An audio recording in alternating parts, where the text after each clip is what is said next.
Асының бүгінгі жаңа дәрісі мұсылман уақытының хас жауы әлеуметтік желілер жайында иншалла бүгін әңгіме қозғаймыз. Жалпы енді қазіргі жаһандану, техника, ғылым дамыған заманда адам өмірін жалпы ғаламторсыз елестету мүмкін емес. Кезінде аталарымыз айтып еді, аты жоқ құр арбаны 1000 шақырым жерлерге күн жарымда барыңыз деп. Қазіргі кездегі кез келген мәліметіңізді, кез келген хабарыңызды кез келген жерге көз ашып жұмғанша баруға мүмкіндік бар. Енді қазіргі мынау адамның жалпы ғаламторды алатын болсақ, соның үшін әлеуметтік желілер адамның күнделікті қажеттіліктеріне кірген. Ең алғаш пайда болған уақыттан бастап, яғни нақтырақ айтсақ 91 жылдың 17 мамырынан бастап қазіргі уақытқа дейін жалпы ғаламтордың жұмысы өте қарқынды даму үстінде. Ғаламтордың қандай пайдалары бар? Әлбетте енді бірінші кезекте пайдаларын айтып өтсек, ең алдымен енді кез келген тақырыпта әртүрлі салада қажетті мәліметіңізді жылдам аласыз. Бірақ ол мәліметті қайдан аласыз, қандай негіздерден, көп жағдайда оған кей кезде мән беріп жатамыз. Екінші нәрсе, өзіңіз жалпы қызығушылық танытқан сала бойынша мамандардан тікелей байланысып, солардан өзіңіздің білім алуға ондай мүмкіндік бар. Ол енді арнайы соған айлап жүріп барудың қажеті жоқ болып қалды. Басқа елдің, басқа жердің салт дәстүрі, мәдениетімен танысуға сізге жол ашылған. Кез келген хабарламаны, хаттарды электронды почта арқылы кез келген уақытта жібере аласыз. Сол секілді әртүрлі уағыздарға онлайн түрде қатысып, неше түрлі форумдарға, пайдалы отырыстарға қатысуға мүмкіндігіңіз бар. Сонымен қатар исламның құндылықтарын осы ғаламтор арқылы жаюға, насихаттауға сізге жол ашылған. Әлбетте пайдасы өте көп, дегенмен де пайдасымен қатар оның зияндары да қатар жүреді.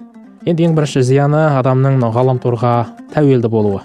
Бұл тәуелділік деген нәрсе көбінесе біз темекіге, анашаға, алкогольді ішімдіктерге қатысты көбінесе айтамыз, бірақ жалпы ғаламторға тәуелділік бұл ауру ма, ауру емес па? Бұл жайында да ғалымдар әртүрлі пікірде, дегенмен де оның зардабын қарайтын болсақ, бұны көп ғалымдар бұл осы 21 ғасырдың ауруына жатқызады.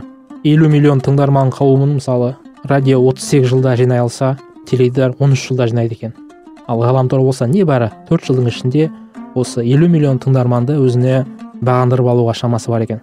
Бұл да ғаламтордың әлеуеті. Енді жоғарыда айттық, ғаламторға тәуелділік ол ауру деп айттық. Аурудың сипаттары, аурудың белгілері қандай? Бірінші белгісі, ұзақ уақыт интернетті қолданған кезде жалықпайсыз. Сіз сағаттап, кей кезде күндеп отыра береді кейбір жастар. Ол нәрсеге жалықпайды адам. Уақыттың қалай зырылдап өткенін білмей қалады. Намаз оқыған кезде бір 5-10 минуттық намазға кей кезде шыдамайтын адамдар 5-6 сағаттап ғаламтордың алдында отырғанын, қалай өтіп кеткенін сезбей қалады. Бұл бірінші синдромы. Екінші синдромы, ол жоқта бір қажеттілік, адамның бір нәрсе жетіспей тұрған секілді сезім тұрады. Қасында телефоны алыстап кетсе, немесе ғаламторға бір онлайн режимнен шығып кетсе, өзін бір жайсыз сезініп, анаша қабылдайтын, жиі қабылдайтын нашақорлар секілді сол азыққа, ғаламторға кіруді қалап тұрады жаны. Бұл да бір ғаламтордың ауруымен аурудың бір синдромы. Одан кейін өзінің жанұясы, өзінің туған туысқандарымен байланысы күрт үзіледі. Ғаламтордың негізгі мақсаты да осы жақындармен байланысып, адамдармен араласу болса, керісінше бұл ғаламторға кірген адам өзінің жақын туыстарынан айырылады екен. Байқаймыз қазіргі кезде, өзіңіз де байқаған шығарсыз, кей кезде байқаусызда жанұямен дастархан басында отырған кезде телефоныңызды шұқылап отырасыз. Бұл да қарап отырсақ, бір сырттай қараған кезде өте бір әдепсіздік негізінде. Сіздің жалпы бала-шағаңыз, әке-шешеңіз, жұбайыңыз сізді күні бойы күтіп, сізбен бір шүйіркелесіп, дастархан басында әңгіме айтқысы келген кезде, сіз сондай істермен айналасып отырсаңыз, ол сіздің осы ауруға шалдыққаныңыздың белгісі. Одан кейін ғаламторға кірген кезде біреу шақырса, бір істі істейік деп бұйырып жатса, сіздің сол ғаламтордан шығып кетуіңіз бір қиынға соғады. Ол да сіздің осы ғаламтор ауруымен ауырғаныңыздың бір белгісі. Одан кейін қолданыс уақытын азайтуға сіздің шамаңыз келмейді. Анашаны жиі қабылдайтын, көп дозада қабылдайтын нашақор секілді ғаламторды қолданған сайын оның уақыты да көбейе береді екен. Енді бұның қандай емдеу жолдары бар? Бірінші кезекте керісінше жасау. Керісінше жасау дегеніміз, егер сіз аптаның 7 күн бойы осы ғаламторды қолданатын болсаңыз, сіз жұмыс күндері қолданбаңыз. Сіз тек қана демалыс күндері ғана қолданыңыз. Егер сіз таңертең оянған кезде ең бірінші істейтін ісіңіз ол телефоныңыз арқылы ғаламторға кіру болатын болса, оны тоқтатыңыз. Сіз таңғы асыңызды ішкеннен кейін барып, жайғасқаннан кейін барып қараңыз. Яғни осы нәрсеге өзіңізді дағдыландырыңыз. Одан кейін нәрсе мынау ескерту қою дегеніміз, сізге күнделікті өзіңіздің бір маңызды істеріңіз бар. Сол істеріңізге кәдімгідей телефон арқылы өзіңізге ескертіп тұратындай бір уақыттарыңызды қойып қоюыңыз керек. Яғни сіздің негізгі міндетті амалдарыңызға бұл ғаламтор кедергі жасамайтындай. Яғни 2-де бір кездесуім бар, 3-те осы мақаланы жазуым керек, 4-те баламды балабақшадан алу керек деген секілді бұндай ескертпелер қоюларыңыз керек. Одан кейін бір мақсатты белгілеу. Яғни мен осы ғаламторға мен не үшін кіріп жатырмын? Біреудің мысалы бір киімін талқылау үшін ба, әлде біреудің бір суреттері қарау үшін ба? Негізгі мақсатыңызды сіз айқындауыңыз керек та. Қарап отырсаңыз, негізгі мақсат айқындалса, сіздің отқан ісіңіз түкке тұрғысыз екенін көресіз. Одан кейін нәрсе мынау өзіңізге қажетті сайттардың тізімін белгілеп қою. Өзіңізге қажетті кіретін мынау ғаламтор беттерін белгілеп қоюыңыз керек. Яғни осы ғаламтор беттерінен басқа мен ғаламторға кірмеймін, басқа сайттарға кірмеймін деген секілді.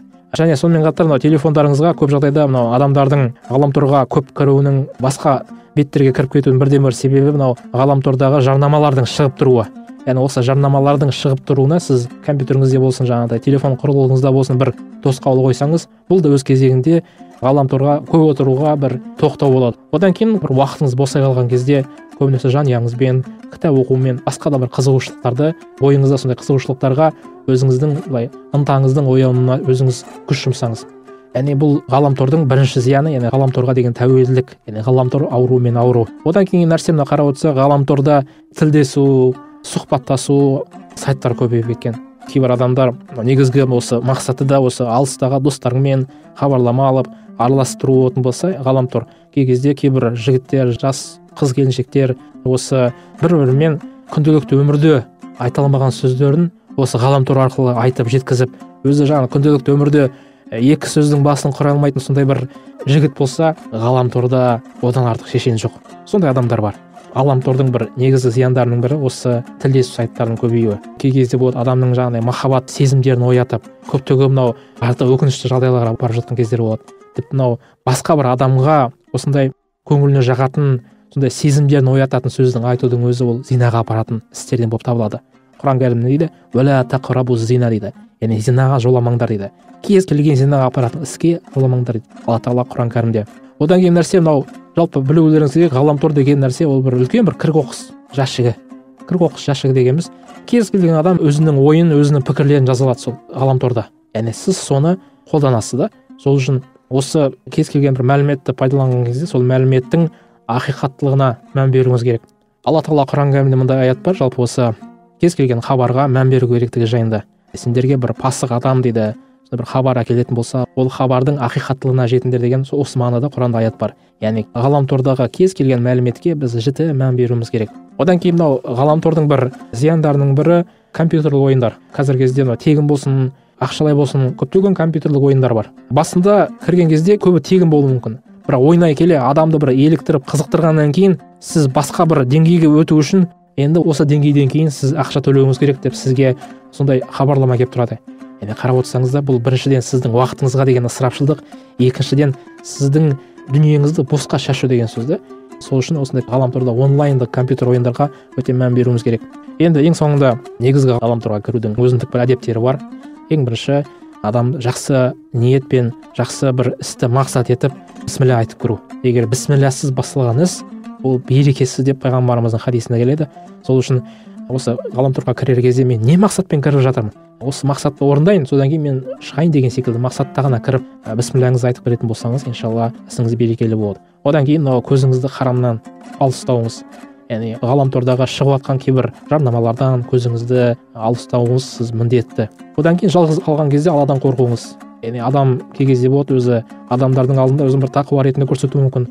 Бірақ жалғыз қалған кезде ол нәрсенің бәрі жоғалып кетеді. Ол міне адамның шынайы тақуалығы. Адам қайда болса да өзінің Алланың алдында екенін сезінуі. Міне осы сіз ғаламтордың алдында өзіңіз жалғыз қалған кезде осы үлкен күнәларға батуға сақ болыңыз. Одан кейін нәрсе мынау ғайбаттан аулақ болыңыз. Ғайбаттан дегеніміз ғаламторда болғаннан кейін әртүрлі мақалалар болуы мүмкін, әртүрлі видеолар болуы мүмкін. Сол видеолардың артында әртүрлі хабарламалар, соған байланысты комментариялар болуы мүмкін. Яғни сіз білмей жатып адамның сыртынан томпышпеңіз. Білмей жатып адам сыртынан бір сөз айтпаңыз. сіз көзіңіз жеткен кезде бірақ соған қатысты бір жақсы нәрсе айтсаңыз, ол жақсы нәрсе да. Басқа адамдар егер ғайбаттап жатса, оны өсектеп жатса, сіз егер оған қосылып кетсеңіз, ол әрине ол үлкен күнәлардың қатарынан. Одан кейін мынау уақытыңыздың ысырапшылдығы. Яғни кез келген нәрсе, Құран кәрімде айтады, шын мәнінде Алла тағала ысырапқорларды сүймейді дейді. Яғни уақытыңызды осы ғаламтордың бетінде бос кетірудің өзі үлкен күнәлардың қатарынан, яғни шайтанның бауырларынан етеді екен сізді.